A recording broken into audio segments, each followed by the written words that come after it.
आर्या ने थोड़े डरते हुए अपना स्केच प्रोफेसर मेहर को दिया। उसकी उंगलियां कांप रही थीं, जैसे वो किसी गहरे राज को उजागर कर रहा हो। उसकी नजरें उस कागज पर थीं, जैसे वो उस कागज के हर एक रेखा को पढ़ रही हो, जिस पर उसने अपने सारे जज्बात उतार दिए थे।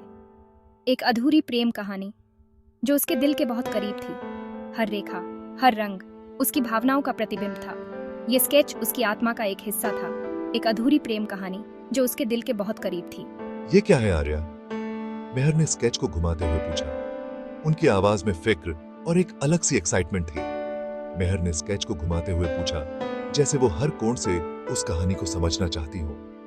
उनकी आवाज में फिक्र और एक अलग सी एक्साइटमेंट थी, जैसे वो उस कहानी के हर पहलू को जानने के लिए उत्सुक हो। आर्या ने गहरी सांस ली। उसकी धड़कनें तेज हो गई थीं, जैसे वो किसी बड़े फैसले के कगार पर खड़ा हो। ये मेरी कहानी है मैम। उसकी आवाज में थोड़ी दिक्कत थी, जैसे वो अपने दिल की गहराइयों से कुछ निकाल रहा हो। उसकी आवाज में थोड़ी दिक्कत थी। एक अधूरी मोहब्बत की कहानी जो उसने कभी किसी को नहीं बताई थी। एक अधूरी मोहब्बत की कहानी। उसकी आंखों में एक दर्द था जो उसने कभी किसी को नहीं दिखाया था। मेहर ने स्केच को ध्यान से देखा।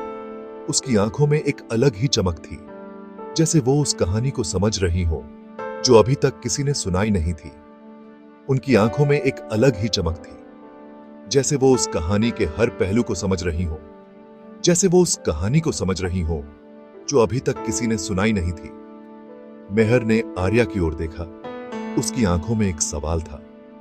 क्या तुम इस कहानी को पूरा करोगे आर्या? मेहर ने पूछा। उसकी आवाज में एक उम्मीद थी। आर्या ने धीरे से सिर हिलाया। उसकी आंखों में एक नई चमक थी, जैसे उसने एक नया रास्ता खोज लिया हो। दोनों के बीच एक समझदारी का पल था। एक अधूरी कहानी जो अब पूरी होने की राह पर थी। एक अधूरी मोहब्बत की कहानी जो सब परिपक्व होने की राह पर थी।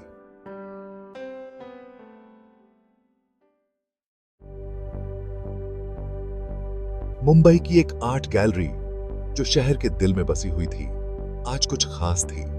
रंगों और रोशनी से भरी हुई थी। हर कोने में कला की एक नई कहानी बयां हो रही थी।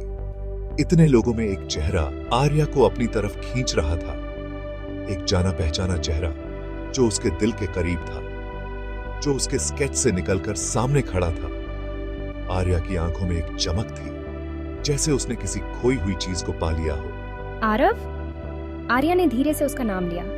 उसकी आवाज में एक हल्की सी कंपी थी। उसकी आवाज में यकीन नहीं था और एक अजीब सी खुशी थी, जैसे उसने किसी सपने को हकीकत में बदलते देखा हो। आरव उसकी आवाज सुनकर मुड़ा। उसकी आंखों में भी एक चमक थी, जैसे उसने किसी पुराने दोस्त को देखा हो। उसकी नजरें आर्या पर रुक गईं। दोनों की आंखों में एक अजीब सी पहचान थी।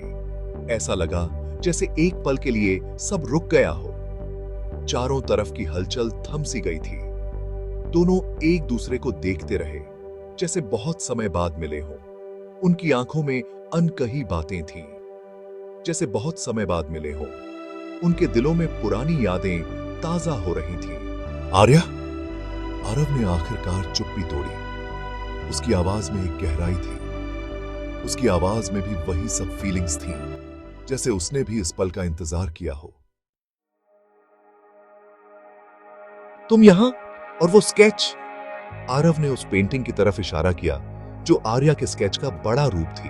आर्या घबरा गई। क्या उसे सब पता था? क्या वो भी? आर्या, क्या तुम ठीक हो? मेहर की आवाज ने उसे चौंका दिया। मैं ठीक हूँ माँ, आर्या ने जवाब दिया। उसकी नजरें अब भी आरव पर टिकी थीं। मेहर का चेहरा एकदम पिलपीला हो गया। मां? आरव ने हैरानी से मेहर की तरफ देखा।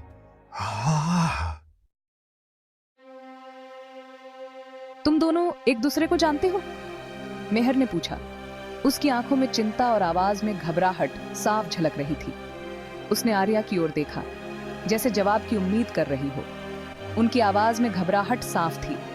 मेहर के मन में कई सवाल उठ रहे थे और वह जानना चाहती थी कि आर्या और आरव के बीच क्या रिश्ता है। माँ, ये वही आरव है, आर्या ने धीरे से कहा। उसकी आवाज में भी एक अजीब सी बेचैनी थी। वह जानती थी कि उसकी माँ को सच्चाई जाननी ही होगी। आर्या ने बताना शुरू किया, लेकिन उसके शब्दों में एक झिझक थी। वह नहीं चाहती थी कि उसकी माँ और अधिक परेशान हो, लेकिन मेहर ने उसे रोक दिया। उसकी आंखों में एक अजीब सी चमक थी, जैसे वह कुछ और जानना चाहती है। नहीं आर्या, प्लीज। मेहर ने मिन्नत की। उसकी आवाज में एक गहरी पीड़ा थी, जैसे वह किसी बड़े रहस्य का सामना कर रही हो। मुझे पता है ये आरव है, मुझे सब पता है, मेहर ने कहा।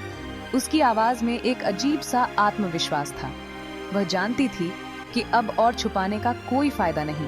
आरव चुपचाप माँ बेटी के बीच हो रहे ड्रामा को देख रहा था। उसकी आंखों में एक अजीब सी उलझन थी, जैसे वह समझने की कोशिश कर रहा हो कि आखिर हो क्या रहा है। उसे कुछ समझ नहीं आ रहा था कि हो क्या रहा है। वह बस खामोशी से खड़ुद्धा था और उसकी आंखों में कई सवाल थे। प्लीज आर्या, मेहर ने फिर कहा। उसकी आवाज में एक गहरी मिन्नत थी, जैसे वह आर्या से कुछ बहुत महत्वपूर्ण कहना चाहती हो।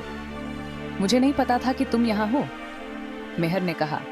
उसकी आंखों में एक अजीब सी चमक थी, जैसे वह किसी बड़े रहस्य का सामना कर रही हो। उसकी आवाज में एक गहरी पीड़ा थी, जैसे वह किसी बड़े रहस्य का सामना कर रही हो। तो आप मेरी माँ से सब कुछ छिपाती रही? आरव की आवाज में तकलीफ साफ थी। इशारा करते हुए आर्या ने उसे चुप रहने का इशारा किया। समुद्र की तेज लहरों के शोर में उसकी बात आरव तक नहीं पहुंची। आप जानती थी कि वो यहाँ है? आप जानती थी और आपने मुझे कुछ नहीं बताया? आरव का गुस्सा अब साफ सुनाई दे रहा था। आरव प्लीज, ये सब इतना आसान नहीं है, आरव का हाथ थामते हुए। आर्या, तुम मुझे कितना और दर्द दोगी?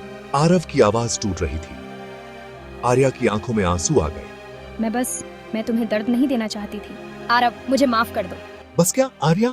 मैं बस तुम्हें खोने से डरती थी। गैलरी लोगों से खचाखच भरी हुई थी। आज आर्या की पहली प्रदर्शनी थी। उसकी नजरें किसी को ढूंढ रही थीं। तभी उसने देखा आरव और मेहर एक साथ अंदर आ रहे थे। आरव के चेहरे पर मुस्कान थी और मेहर को बहुत पछतावा हो रहा था। मेहर को आर्या, मेहर ने कहा। उनकी आवाज भारी थी। माँ। आर्या दौड़कर मेहर से लिपट गई। मुझे माफ कर दो बेटा, मेहर ने कहा। उनकी आवाज आंसुओं से भरी हुई थी। मैंने तुम्हें सच बताने में बहुत देर कर दी। आर्या ने सिर हिलाया। उसे पता था कि मेहर उसे बहुत प्यार करती थी। कोई बात नहीं माँ। आरव आगे बढ़ा और दोनों को गले लगा लिया। ये रही तुम्हारी खुशी आर्या। अब मुझे वादा करो कि तुम मुझे कभी नहीं छोड़ोगी। कभी नहीं आरव। आर्या ने मुस्कुराते हुए कहा।